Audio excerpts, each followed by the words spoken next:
And so tonight I'm going to talk about my current book project called Social Media and the Ordinary: Affect, Aspiration, and Transformation in Contemporary China, which will soon be off to the publisher.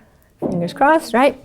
And we know that social media and China are two really giant, ever-changing entities, right? So how do you keep up with the breakneck pace of that change? I actually don't have an answer to that. Sorry.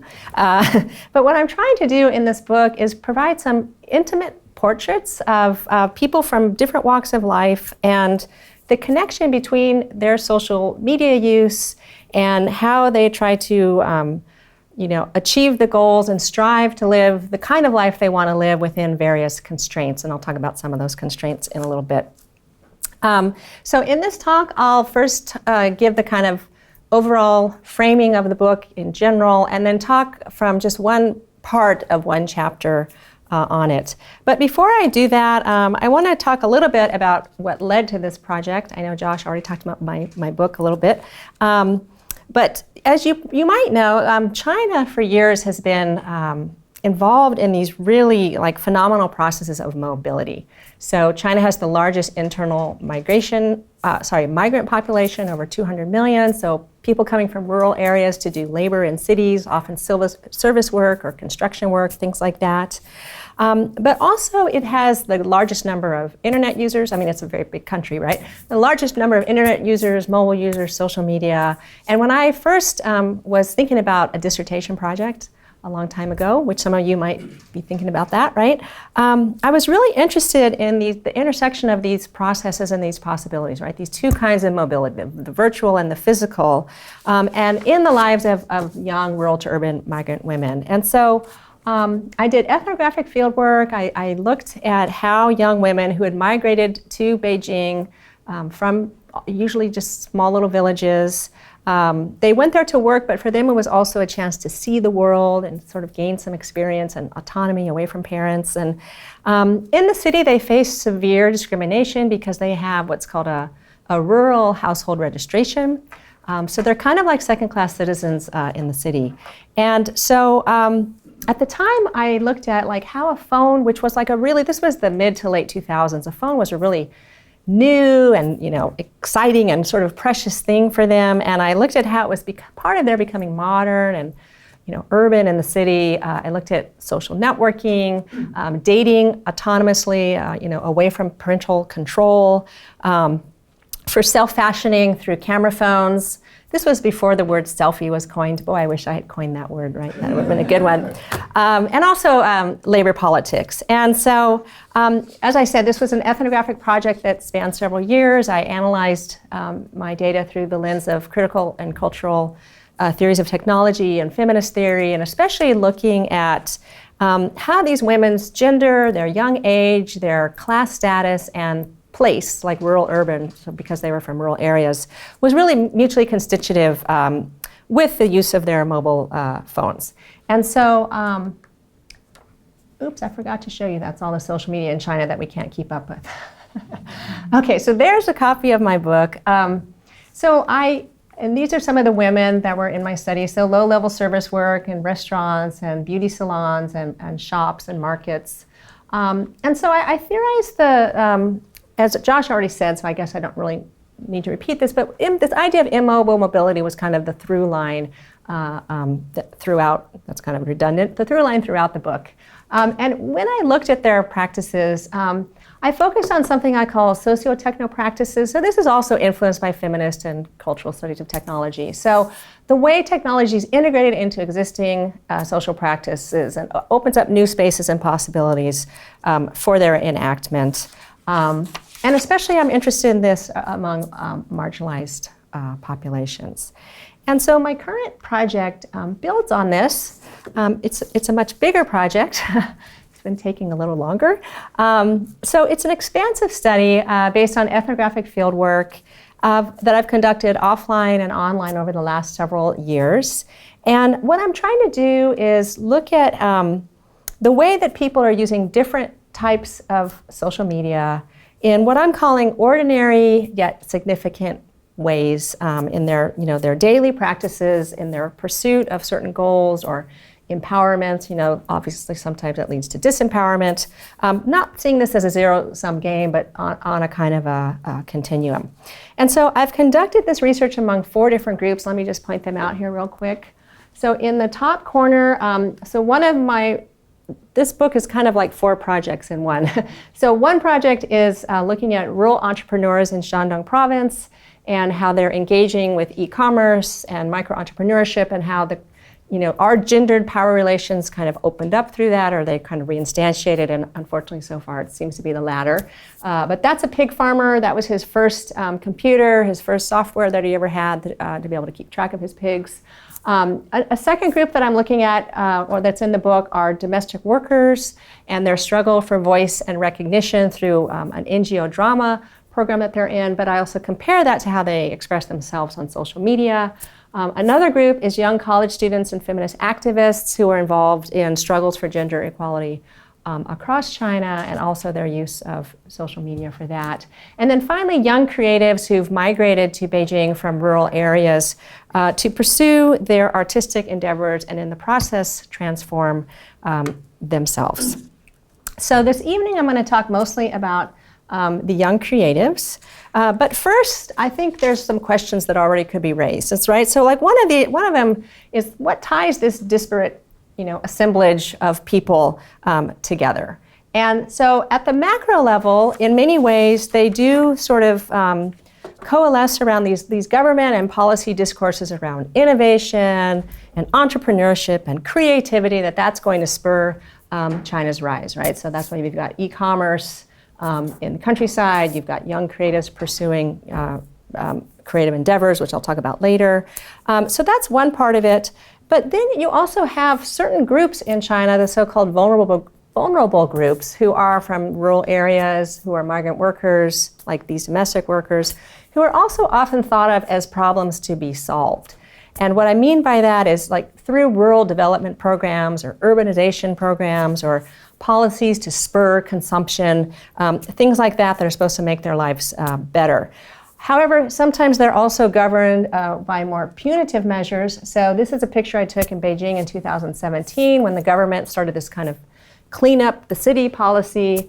And so, the migrant workers who did all the service work and who helped build Beijing were sort of told, bye, go home. And this is literally like a building that's been, the windows and the doors, they put concrete in there. So you couldn't even use the building. And that window formerly was a little vendor, probably selling yogurt or something like that. Okay, so that's the kind of big level. But at a more micro level, what ties them all together is they all face various types and degrees of marginalization. And they're engaging with social media as a space for agency to pursue, like I said earlier, their goals, whether it might be economic security or emotional security, personal transformation, or rights and recognition.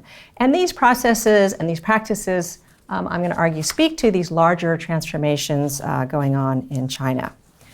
Okay, so another question might be, why focus on the ordinary? Who cares about the mundane, right?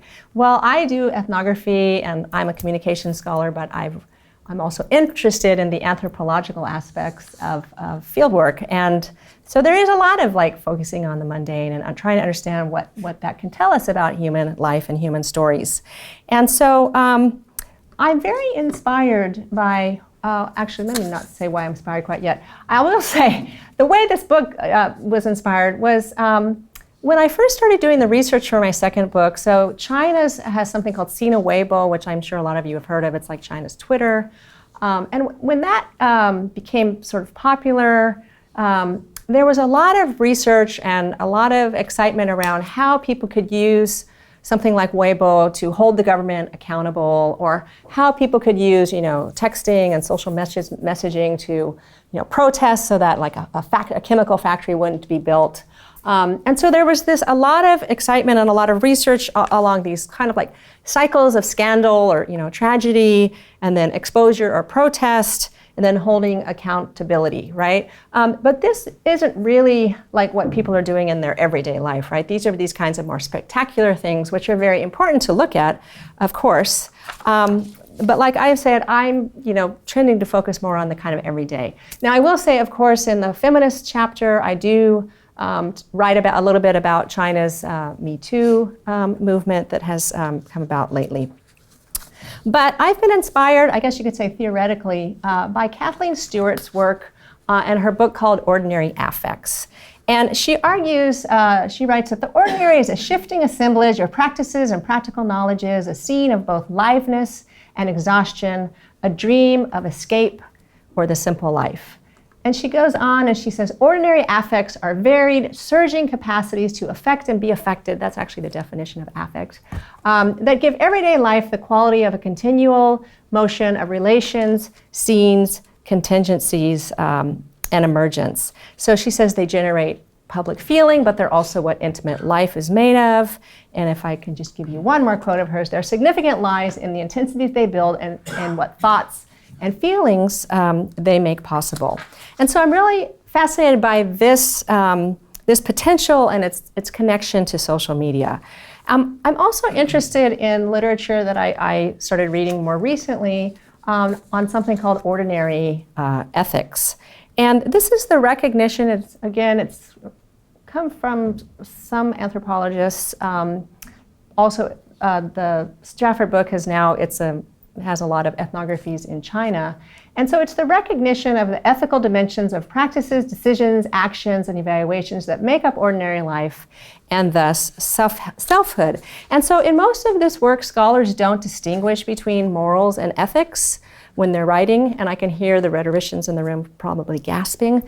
But in the Chinese context, if they, I should say not in the Chinese context, but if they do distinguish, they kind of tend to look at morals as more like regulation, more kind of structural, more top-down, and ethics as more kind of bottom-up, for everyday life.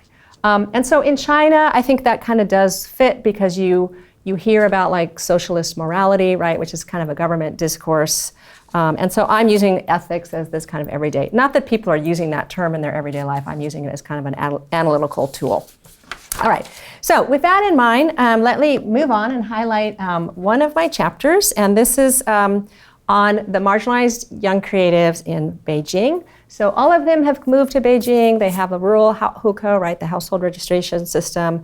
They're living precarious lives in order to pursue their creative endeavors, which they frame in terms of personal aesthetics, or shenmei in Chinese. So they are precarious creatives, to use Michael Keene's term, but for the most part, they're not in these established cultural industries that Michael Keene writes about.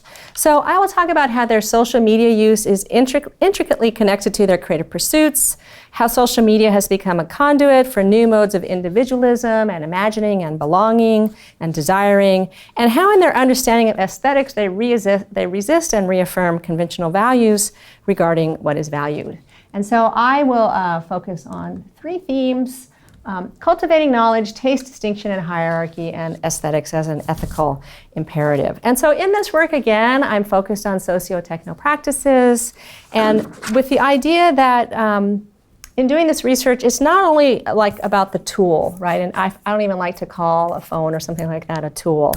So it's not only about what users do with the tool or the platform, but also the discourses, the desires, the investments, be those financial or emotional or even physical, that are constitutive of people's engagement with technology. Okay, so just to give you a little bit of background on China, some of this might be familiar. You may have heard, right, for years China has been known as the world's factory, right, supposedly able to produce and copy but not create or design. And, oops, I did the wrong thing. So an example of this that gets picked up by media outlets periodically is this Dafen village in Shenzhen in southern China. Anybody heard of this? Where you have people from art school who paint copies of Western masterpieces that then are sold all over the world and like in big box stores like Walmart or whatever it might be. So they're like master copiers, I guess you could say. Now, the Chinese government is keenly aware of these discourses, and so over the last several years, it's tried to shift the economy from made in China to designed in China. And that means there's a lot of emphasis on cultural industries, creative industries, as part of like national economic strategy. Innovation and creativity have become buzzwords, like I mentioned earlier, and the Chinese government has invested in traditional, media like film, television, animation, and so on, but also newer like art areas. And in fact, this is one of the art areas in Beijing, one of the older ones. It's called 798. The picture I took there. Oops, I didn't want to show you that tree yet. So art areas and like hacker spaces, who Sylvia Littner has written about in Shanghai. So if you've heard of Ai Weiwei, everyone heard of Ai Weiwei? Okay, so there's his tree in one of the art spaces in Beijing. Okay, so also this creative push has been part of China's informatization plan, which I tend to follow a lot, right? Because it's all about like internet and mobile and all those things. So China came out with its Internet Plus plan in 2015, and it's supposed to do all this integration of cloud computing, Internet of Things, e-banking, e-commerce, and so on. You may also have heard of Made in China 2025, right? Which is about like more high-tech stuff. And so it's to encourage new modes of entrepreneurship and innovation, not just among like the Jack Ma's of the world, but among ordinary people. Actually, if you read the policy, it talks about among ordinary people. And so unleashing people's passions, right, for innovation and entrepreneurship, it's not just about technology in the conventional sense, but it's also what we could understand, if we think about Foucault, as a technique of governance. And so it's occurring in the context of China's continuous, rapid, decades-long economic restructuring and transformation, and what some people would call neoliberal development patterns. And it's brought about changes in daily life. So what Yin Yun Shang argues is there's greater individualization, or a neoliberal emphasis on like self-cultivation, self-development, competition. Lisa Rofel's written about these new desires, and Ai Hua-ong and Li Zhang have called this socialism from afar. And what they mean by that is that Chinese citizens are kind of compelled to optimize their self-capacities to be self-animating subjects, but within the constraints of the authoritarian state. And I will say those constraints have gotten much tighter since they did write that book. Okay, and just a little more theory here, if you'll bear with me. I'm also obviously drawing on affect theory, right? I mentioned Kathleen Stewart earlier. And affect, it's a little trendy right now, but that's I hope that's not why I'm using it. It's a body of theory that's very diverse. Some of it's quite contradictory, but what it's trying to account for is these kind of non-conscious experiences of bodily energy and intensity, as Deborah Gould puts it. So it's affects, it's the potentiality to motivate passions, energies, and investments to produce alliances, feelings of belonging. That's important, okay, both at the individual level and also at the transforming society at that larger level.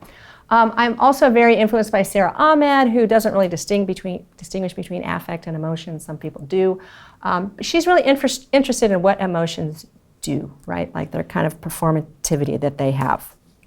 And interestingly, theories of affect have been linked to understandings of emotion as underlying social relations in China. And that's shown in the emphasis on human feeling and captured in certain words like ganqing, meaning feeling, and wrenching, and it's words that are variants on it, so like proper human feeling, modes of social interaction, social obligation. And so recent scholarship in China, like Teresa Kwan's work, has linked affect to some more deeply rooted notions of Chinese notions of mind and body. And then finally, Jay Yang has written this great book on, she argues that the Chinese state seeks to mobilize affect and its animated potentialities through discourses like the harmonious society, which was a while ago, and now the Chinese dream, that people are supposed to be, I don't want to say interpolated because that's so Althusserian, but interpolated in, right? So here's a picture, the China dream is my dream, and you see these kinds of variations on this kind of poster, all over Beijing, and I'm sure other cities as well. Okay, so I would be remiss if I didn't also mention that in studies of digital media, affect and emotion have also been used theoretically. Early work on mobile phones, right, how they're such an intimate technology, so maybe Ito wrote about that, although I didn't list her there. Digital audiences, how online communities form together, and so on. But let me move on and talk about my method. So I've done a lot of field work, several fieldwork trips to Beijing and to Shandong to do this, to work on this book. I've done interviews, but with fieldwork you also do like a lot of hanging out, right, and just conversing with people. But I've done 17, like I would call formal interviews, and several of them, you know, multiple follow-ups with 10 males, 7 females. You can see their age range. Virtual ethnography, meaning also looking at their WeChat and Weibo posts. And one thing about this group of people, again, I already said they came from rural areas, but a lot of them had some vocational school. One or two of them even had some university, but they dropped out because they thought it wasn't really very interesting, and I'll talk about that in a second. But in other words, all this is to say is that they definitely have more education than the women that were in my first book, who most of them had like a middle school education before moving to China. And so this group, you know, they didn't have any interest in doing manual labor or anything like that. But when they came to Beijing, they didn't have a lot of money, they didn't really know anybody, and so they would find intermittent work in small shops and stuff like that. I do include interviews with a small number of young creatives that do have art degrees, just as a point of comparison. So I will say there are challenges to this kind of work. So any of you doing, you know, ethnographic research online, you know this, right? Or if you're doing interviews, right? People might tell you just what they think that you want to hear. Although because I have about 6 super duper key informants, I feel like I feel like they're telling me the truth after all these years. But the other thing too is WeChat, which is like WeChat is like Facebook meets Twitter meets gaming meets Apple Pay meets everything app in China. I don't know how else to explain it. But the privacy settings there are quite different. So if there's a lot of groups that people form in WeChat, and if you're not friends with someone else in the group, then you don't see their comments, right? So there could be all kinds of conversations going on that you only see bits and pieces of. Okay, so having said that, let me move to my first theme, which is inspiration and cultivation. And so with labor migrants, when they come to the city, it's almost always, it's been very well documented, it's through kinship networks, right? Family that bring them there. This was not the case with most of the participants in my study, which I found quite fascinating. And instead, they were moved by what they saw on social media, bringing to mind Kathleen Stewart's argument that affects are not so much forms of signification, but are forces in circulation that pull a subject sometimes in unintended places. And so before I talk about the cultivation of their skills, let me talk a little bit about like how social media inspired them. So Xiao Sun, she didn't want me to show you her picture, sorry. But she's one of my key people I've known for several years. And she had been a kindergarten teacher in a small town outside of Shanghai. She also loved dancing. And so she came across some videos, it was on QQ at the time, and then later WeChat. And she said to me literally, I was so moved, you can't fake that. And so she decided to quit her job and move to Beijing and enroll in this dance school from where, you know, she'd seen these teachers' dance videos. She wanted to pursue her dream of being a dancer. Other participants had, you know, similar stories, feeling like maybe they started with a conventional path that wasn't really right for them, gaining inspiration from something they saw on social media and then moving to Beijing, again, with no job, little money, few contacts.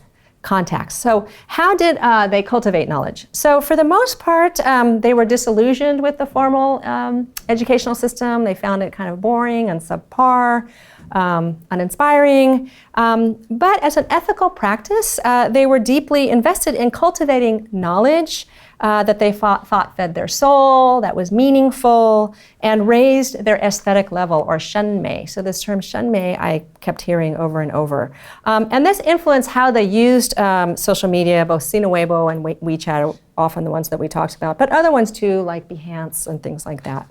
So let me give you just one other quick example. So Lily had studied at a university in Xi'an for 2 years, but she felt like what she was learning was kind of useless. So she dropped out. She followed Weibo accounts on fashion, and she decided to move to Beijing to pursue her dream of being a fashion designer or being in the clothing industry.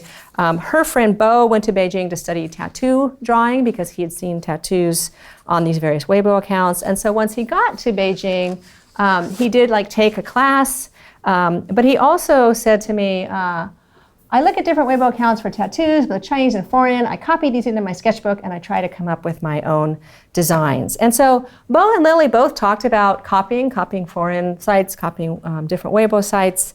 And that is actually kind of a long established mode of learning in China traditionally. And so one time this idea about China being like copycat, this came up, and they both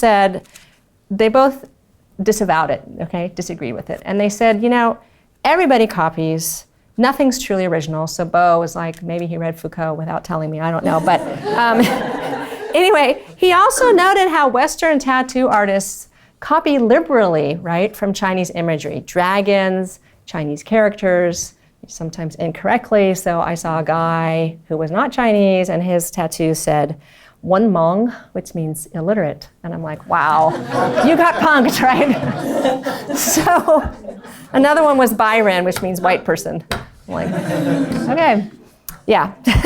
So anyway, in cultivating knowledge and in doing this, they were also cultivating the self, right? Telling a story about themselves. And what was really important to them, like the other young creatives, they could arrive at a stage where their personal aesthetics became their own, right? They might copy and get these other influences until they feel like they have their own style. And social media were a means and an end in this case, and I think both the local and the global, like the transnational flow, was really, to use Sarah Ahmed's word, it left an impression, right? And it gave rise to these dreams and desires that motivated action. But let me go on to my second theme and check the time here. Okay, so the second theme is taste, distinction, and hierarchy. And so for these young creatives, creating, or I should say cultivating their aesthetic level was a way to kind of pursue knowledge, a type of education that they thought they couldn't find elsewhere, but they didn't have educational support, right? They didn't have financial support. They kind of had to figure it out on their own, and in some ways, this seemed to be like ethical choices in the way they constructed their self. They saw themselves as always different from the mainstream, different from their peers growing up, and so this led, maybe not surprisingly, to different types of taste, cultures, distinction, and hierarchy, both online and offline. And so we learned years ago from Bourdieu, right, that how aesthetic disposition is related to how one classifies oneself and is classified by others, and how it often functions by negation, right? Like, I would never wear that. I would never buy that, right? And they did some of that too. Okay, so one time I was talking with Paul, who was a painter, and we were talking about this phenomenon in China called the ant tribe. And what that means is, so China expanded its higher ed and more people can go to college, but that also means, you have a harder time potentially employing everybody with these degrees. And so in the outskirts of major cities like Beijing, you have people who have a degree and they're either unemployed or very underemployed. And a lot of them do, in fact, have graphic design degrees because it's easier to pass the college entrance exam in that area. And so this is what he said to me. Those college graduates come here all having the same skills and wanting the same thing. There's nothing to differentiate them. And also they don't realize that they probably aren't that skilled compared to others. They want a certain thing and don't seek other opportunities or realize their own limitations, right? So this notion of differentiation and inversion, right? They are educated, but they don't have real knowledge, right, of realizing one's own limitations, cultivating a particular type of aesthetic self, influence how they curated themselves online. And so Bo contrasted himself with his peers back home in the village. He said they are married and have a kid or two, their parents give them a house, they have a job that isn't demanding, and when they aren't working, they waste all their time playing video games. They don't seek changes in their life, right? So they don't have this energy, they don't have this intensity. And then he said, I have nothing in common with them. Their posts on Weibo or WeChat are just about the food they cooked or ate, especially women, of course, right? Their family or animals, there's nothing that stretches them or causes them to think critically. And then I'm like looking at my WeChat, like how much food do I have? And my cat's on there too. But anyway, so he, here, so again, we see also here this kind of denigration of the rural, right? So even though he's from a rural era, he wants to kind of distance himself from that. So given this critique, you might think that Weibo and WeChat would be prime venues for them to kind of, promote themselves or engage in, showing others their talents. But this was not really the case, or at least not how I expected. And so on Sina Weibo, users tend to use like anonymous pseudonyms, even though there's real name registration. A lot of people use pseudonyms, and it's anonymous. And so for a lot of the people I interviewed, they felt like it was freer. And so Yuki, who was a tattoo artist, to her that meant that you could post things on there and be free from judgment, like be free from judgment that people that you knew, okay? With WeChat, it's more friends and family, so that's, I guess, being a little more vulnerable, right? And so this is what Sway said. He said, since no one knows it's me on Weibo, it's okay. I can put stuff out there and see if I get comments or likes or fans, which is like followers. And when I asked him, I'm like, well, do you post your designs on WeChat? And he's like, never, right? Never, ever. And then he added, so on Weibo and WeChat, you can learn a lot and be stretched and challenged. Then you compare your ability to others and realize you're not as good and need to keep growing. If you don't have delusions about your ability, this is how it is. You realize there are others who are more talented than you, so you don't want to show off foolishly. And so if you did show off foolishly, you were kind of like, I wouldn't say ostracized, but along those lines. And so for Yuki, not posting was simple. She didn't, like I said, she didn't want to post on WeChat. She wanted Weibo because it was freer. She did also post on Instagram, but I think that's because it's blocked in China, so it's harder for some people to see it. Those who did post their designs before reaching what others felt was a certain level of accomplishment were thus looked down upon for violating these unspoken norms, right? If you think of communities of practice, even though they didn't know each other, there were these norms. Those who were earning a living off their art, right, and had to balance the tension between what was or could be perceived as advertising versus sharing was also really tricky. So it's seen as distasteful to advertise to friends and family. Now, this was an interesting contrast with the domestic workers and the rural residents in my study, because on their WeChat, they do advertise like different, medical tonics and things that they think, here, you could buy this and it'll help you. And it's seen as helpful, right? Not rude, as long as it's not like too much, but not with the young creatives. So some of them found other ways to promote themselves. So Yuki used Momo. I was waiting for some chuckles for people who know what Momo is. So Momo is like Tinder, but it's supposed to have been expanded beyond just a hookup app now, although she said she did get some solicitations.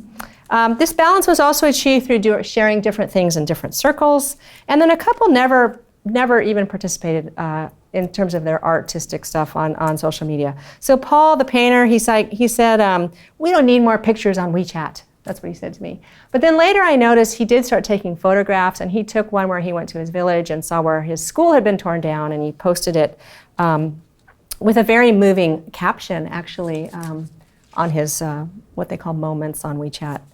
And then sometimes curation just took place inside the phone's photo album, right? So these are both his own pictures and pictures that inspire him, that he wants to seek inspiration from. So even though social media platforms can be very public-facing, right? The critique of Facebook is like, don't look at it if you don't want to feel depressed because everything's all positive and beautiful, right?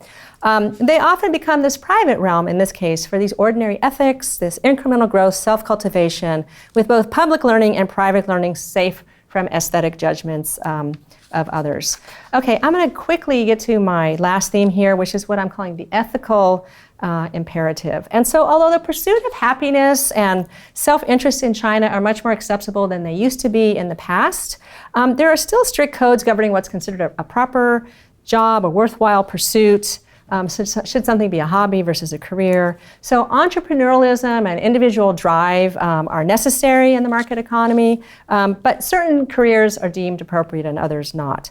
And these ideas can be quite gendered. So Yuki's parents, that's Yuki's hands. She didn't want me to show you her face. Okay. Her parents were not happy about her being a tattoo artist. Her mom wanted her to be a teacher, so she felt very let down. And her dad was afraid she was going to be hanging out with hooligans. That was his word. Mm-hmm. And actually, when she and her boyfriend first started, they had a little house where that's where they would, do the tattoos, and she was working alone, and a guy did kind of proposition her, and I mean, she was okay, but it kind of freaked her out. So later she did start working in a little store.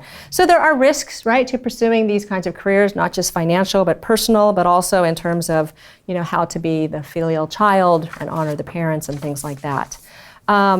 So those who took these kinds of risks to pursue these kinds of jobs, sometimes they did feel like they had to justify what is sometimes called selfishness. And so several of the young creatives I knew, the way they balanced this tension was through linking their creative pursuits to personal ethics that spoke to a realm beyond just like their individual desire, but rather wanting to make China a better place. And I'll give you one more example, and this is Wilson. The first time I was supposed to meet him, he sent me this text message. He's like, okay, go up the subway, go down the corner, and you'll see me filming. And I'm like, okay. So I get to the corner, and there he is. He's filming this blind Erhu player who's also soliciting money. And I got to say, when I first arrived, I thought, was this staged for me? Right? But it wasn't. He'd actually been filming him for quite a while with the band's permission. And what it was part of a project he became involved in with an NGO. Of course, he found out about the project on WeChat. They were supposed to be in groups of 4 and go and film what's called a low-status social group. That was the term. He wasn't interested in what his group wanted to do, so he branched out on his own. So prior to, and I was going to show you a clip of it, but I can't get it to work. Anyway, so prior to arriving to Beijing, he's very interesting. He had taught guitar, he had studied Chinese philosophy, he had driven a truck. He said he worked at a little creative company just for a short time. And I asked him at one point if he was concerned about his lack of, a steady job and a steady paycheck. And he said, the most important thing isn't money, it's to do something you feel and to do something meaningful. And then he paused. And then he said, and that's fun. And then he kind of laughed, right? So it combines all of that. And I think his desire for these, what is often called in China, these vulnerable groups, was shared by a lot of other participants. So just really quickly, China has marketized so quickly, and there's so much money now where there didn't used to be. And some people talk about the compromised legitimacy of the Communist Party, and that there might be a sense that some people have kind of lost their moral bearing, right? And so most of the young creatives I knew sought meaning through linking their artistic endeavors to this kind of ethical imperative. And he actually later made a film about a middle-aged rock singer who was a Christian, and Wilson actually became a Christian through that experience. And he showed his movie in Japan. Lily, the fashion designer, she hoped to be really successful because the first shop she worked in Beijing was owned by an American, and he was very charitable. That charity was not really a big thing at that time in China. And she was kind of moved by that and hoped that she could do the same thing. But they also had to balance this with, making money, right? Doing something commercial, like giving a foreigner a panda tattoo. Right? So that's what Yuki said. She's like, yeah, I did 3 of those yesterday, right?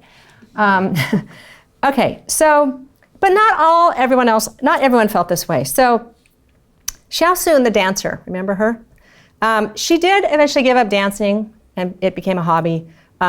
Instead, she started working in an art museum in Beijing, and she wanted to learn everything about the art trade. Okay, she didn't want to be an artist, she wanted to learn and be an art entrepreneur and be in the art trade. So in 2015, when I spoke to her, she kept telling me, I want to be like this famous car manufacturer. And I'm like, really, what? And she's telling me the name, and I'm like, I don't know who that is. It's not Lee Iacocca, I'm not getting the name, right? She kept saying it, so I go back to my hotel, and it's Joe Girard, the world's greatest retail salesman. He's in the Guinness Book of World Records. Okay, so she'd read about him online, and that's who she wanted. That was going to be her model of a successful entrepreneur. But when I saw her in Beijing 2 years later, and I mentioned this Joe Girard guy, she's like, what? You remembered that? And then she was a little sheepish, a little bit embarrassed, because she now was working in a different gallery that I guess was a little more high end. And she's like, no, I've changed. I still want to be like an art entrepreneur, but he's not, no.